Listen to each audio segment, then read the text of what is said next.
Master Jet ask lang po if kapag nag-reloan sa GSIS MPL at may arrears, madideduct po ba sa net proceeds ang arrears?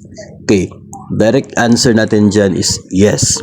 Pero, yes, madideduct sa proceeds ang arrears, pero hindi po siya dagdag deduction. Kasi ganito po, yung arrears po ng isang loan ay included na doon sa nakikita ninyo na outstanding balance ng loan. Kung may arrears ka na 10,000, tapos yung outstanding balance mo ay 60,000, included na doon sa 60 yung 10,000. So, kapag nag-reloan ka, ang ibabawas from your loan ay ito pong outstanding balance na 60, kung saan included na yung 10 na arrears. So, technically, kasama siya sa i-deduct from your net proceeds, pero not an additional deduction sapagkat included na siya doon sa outstanding balance.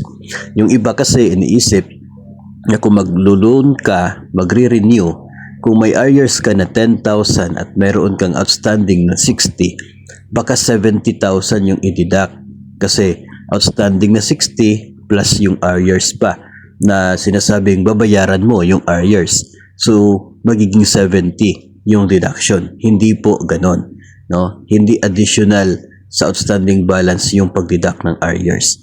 Kasi siya mismo ay included na doon sa outstanding balance ng loan. So, sinasabi, babayaran mo yung arrears mo kapag nag-renew ka, nag-reloan ka. Totoo po.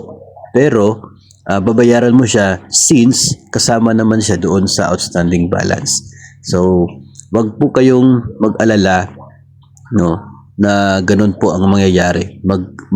Bababa yung inyo pong net proceeds dahil po sa arrears, dahil dagdag siya na deduction.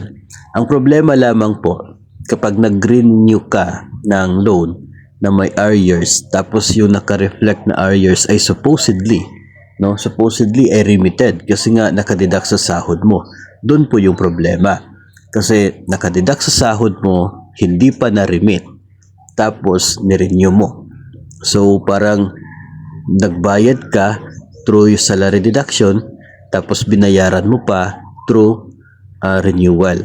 So ngayon, ang mangyayari niyan, yung nakadeduct sa sahod mo, once na ma-remit yan ng agency to the GSIS o to the lending institution, kapag na-remit yan, magiging advance payment yun sa inyo pong bagong existing na loan.